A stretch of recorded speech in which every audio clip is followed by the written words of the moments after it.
Hello students, you are welcome. Beta, we had been studying about the chapter interior of the earth. Interior of the earth.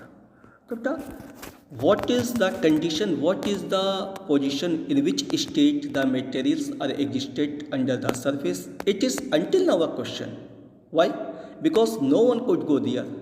Even on the basis of some direct and indirect sources, our scholars, our scientists have tried to tell something about these things.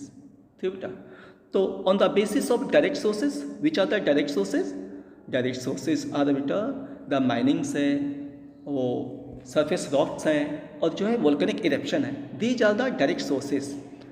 On the basis of direct sources, the scientists have classified the earth in three layers. Those are crust, mantle and the core. ठीक है, तो जो mantle वाला हिस्सा है and the depth the thickness of this layers is varies. इन सब की अलग अलग है बेटा. और जो भी लेयर है ना, ये इसकी भी थिकनेस, यदि क्रस्ट की थिकनेस भी आप देखेंगे तो that is varies from place to place. यानी कॉन्टिनेंट में अलग है, माउंटेन एरियाज में अलग है, और जो ओशनिक एरियाज हैं वहाँ पे अलग है. You have studied it yesterday. ठीक है ना, इसको आप पहले पढ़ चुके हैं. आज का हमारा जो टॉपिक है वोल्केनोज, तो हम ये बता देते हैं बेटा, जो क्रस्ट वाला हिस्सा है उसके नीचे जो मेंटल वाला हिस्सा है, इसकी ऊपरी लेयर जो होती है ना, वो बहुत वीक होती है और यहाँ पे लिक्विड फॉर्म में सारे मटेरियल्स होते हैं जिसको हम स्टेनोस्फीयर कहते हैं. और वोल्केनिक इरेप्शन यहीं से होता है. सरफेस पे जो आता है पदार्थ, अंदर हम उसको मैग्मा बोलेंगे और जब बाहर आ जाएगा तो उसी को हम लावा बोलेंगे. ठीक है ना, और इस प्रोसेस को हम बोलेंगे बेटा वोल्केनोज, ज्वालामुखी. ठीक है ना, वोल्केनोज इरेप्शन. तो let us start about the volcanoes. तो बेटा, a volcano is a place where gases, ashes, molten rock materials, lava escape to the ground.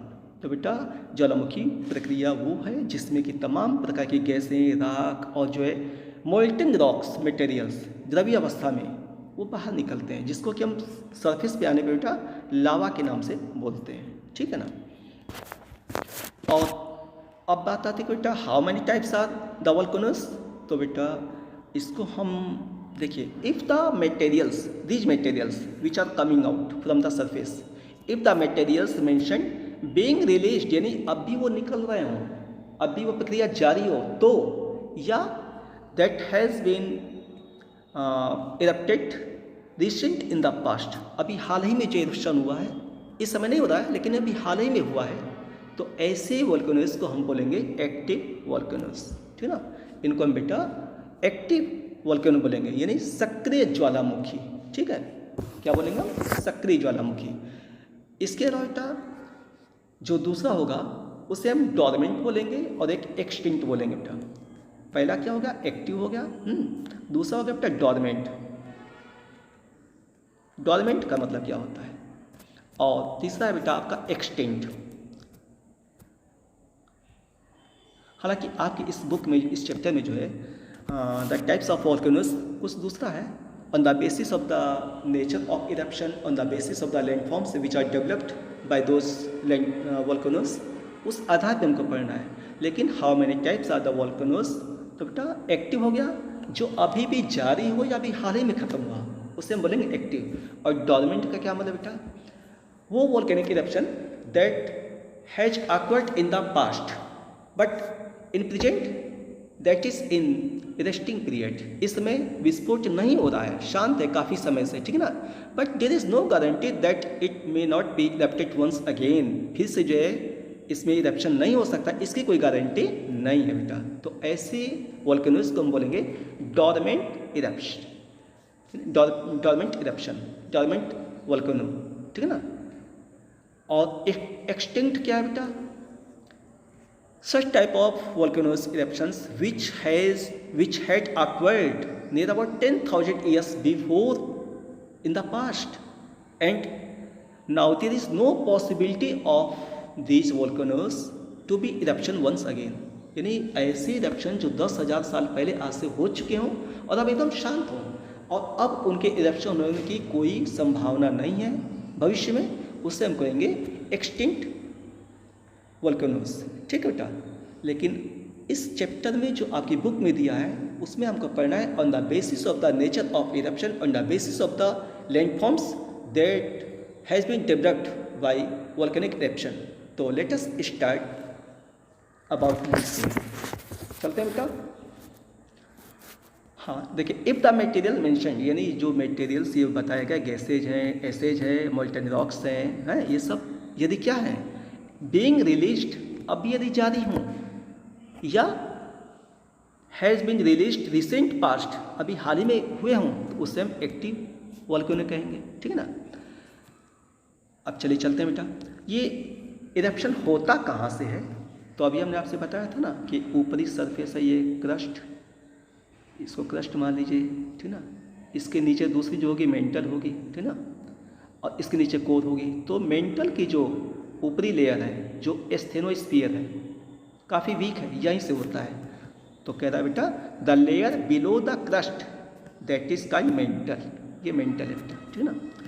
और the density of the crust is lower than mental, यानी जो crust की जो density होगी यहाँ की, उसकी कम होगी in compare of the mental. ठीक है बेटा। यानी जो मेंटल वाले मटेरियल है उनकी डेंसिटी हायर होगी in compare of the crust. ठीक है। और मेंटल में जो वीकर जोन है जिसको हम एस्थेनोस्फीयर कह रहे हैं, ठीक ना, यहीं से मोल्टेन लावा जो है दैट एफर्ट्स टू अपराइज, ठीक ना, ऊपर जाने की कोशिश करता है। ठीक ना। और जब ऊपर जाता है the material from upper mantle portion, यानी इस मेंटल के अपर पोर्शन से यदि मटेरियल ऊपर जाता है, ठीक ना, तो इसको हम बोलेंगे बेटा मैग्मा। अंदर जब तक है इसको हम बोलेंगे मैग्मा। ठीक ना। अंदर जब तक है इसको बोलेंगे magma. And as it comes out over the surface, ठीक ना, on the surface, sorry on the surface, that is called the lava. ठीक है। अंदर यदि है तो उसे हम जो है मैग्मा बोलेंगे, और जैसे ही बाहर आएगा उसे हम बोलेंगे लावा। देखिए the material upper mantle portion that is in liquid form that is called magma, and as it reaches on the surface that is called lava। ठीक है। अब चलते हैं बेटा। the materials reach ground, lava flows included, यानी बेटा जो लावा निकलता है उसके साथ और क्या क्या चीज़ें होती हैं? तो वो चीज़ें होती हैं बेटा पायरोइलेक्ट्रिक डेब्रिस। ये क्या होते हैं बेटा? Small pieces of the rocks, छोटे छोटे टुकड़े होंगे। ठीक ना। छोटे छोटे टुकड़े होंगे, वो निकलते हैं ज्वालामुखी से, लावा के रूप में निकल रहे हैं। ठीक ना। एंड वोल्केनिक बॉम्ब्स, ये बॉम्ब्स का मतलब क्या बेटा? मतलब large pieces just like the stone, पत्थर टाइप के, वो इस टाइप के होंगे। और अंदर से जब बाहर आएंगे तो वो वोल्केनिक इरेप्शन के बाद बाहर आकर के जो है कोल्ड होकर के जम जाएंगे, यानी ये सॉलिड मटेरियल होंगे बेटा। ठीक है। इसको हम बोलेंगे वोल्केनिक बॉम्ब्स। ये छोटे छोटे टुकड़े होंगे वोल्केनिक डेब्रिस, और ये बड़े बड़े टुकड़े होंगे। ठीक है ना, जो बाहर आकर के वैसे ही ठंडे हो जाएंगे। इसको बोलेंगे वोल्केनिक बॉम्ब्स। ठीक है। एशेस यानी राख निकलेगी बेटा, dust and several type of gases, nitrogen compound, sulphur compounds and minor amounts of chlorine, hydrogen and argon. These types of gases are also come out through the process of volcanic eruption. Clear हुई इतनी बात? Volcanic eruption में क्या होगा बेटा? तमाम तरह के जो है मटेरियल्स निकलेंगे, उसमें आपका जो है छोटे छोटे टुकड़े होंगे, जो बड़े बड़े भी टुकड़े होंगे, एशेस होगी, डस्ट होगी, और तमाम प्रकार के गैसेस के जो कंपाउंड होंगे। ठीक है। और अब आती है बात बेटा how many types are volcanoes. तो बेटा the volcanoes are classified on the basis of the nature of eruption and by developed surface, यानी वोल्केनिक इरप्शन होता है तो कैसे हो रहा है, और उनसे जो लैंड फॉर्म बन रही है सरफेस पे, यानी जो अंदर से बेटा ये मैग्मा पता जब निकलेगा तो फ्लो करके जमेगा बाहर ना, तो उससे कौन से लैंड फॉर्म बन रही है उस आधार पे इनको क्लासीफाई किया जाएगा। ठीक है। तो इस आधार पे आपके 5 हैं बेटा, शिल्ड है, कंपोजिट है, काल्ड्रा है, फ्लैट बसाल्ट प्रोविंसेज है एंड मिड ओसेनिक रिज है। There are 5 types of volcanoes, ठीक है, on the basis of the nature of eruption and developed surface. तो today we shall study only about the first type, that is shield volcanoes. Shield, what do you mean by the shield? इसका मतलब क्या होगा? Shield किसे कहेंगे आप बेटा? You have studied that shields were used by the various to protect themselves, यानी जो योद्धा होते थे, लड़ाकू होते थे ना, अपनी सुरक्षा के लिए क्या यूज करते थे? वेपन्स तो लेंगे ही, और एक हाथ में वो शील्ड लेते थे बेटा। दैट वॉज जस्ट लाइक, यानी ऊपर जो है उभार लिए होती थी, अब उसमें पकड़ने के लिए यहाँ पे कुछ ना कुछ रहता होगा अपनी सेफ्टी के लिए। शील्ड यानी कर्व टाइप की, ठीक है ना। तो इसका नाम है बेटा शिल्ड वोल्केनोस। क्यों इसको नाम दिया गया शिल्ड वोल्केनोस? चलिए देखते हैं इसमें होगा क्या। इसमें जैसे ये ऊपर वाली सरफेस है, ये क्रस्ट है, अंदर बेटा ये मेंटल वाला कोर है, ठीक है ना, और अंदर कोर वाला हिस्सा है जो भी है, घुमा दीजिए।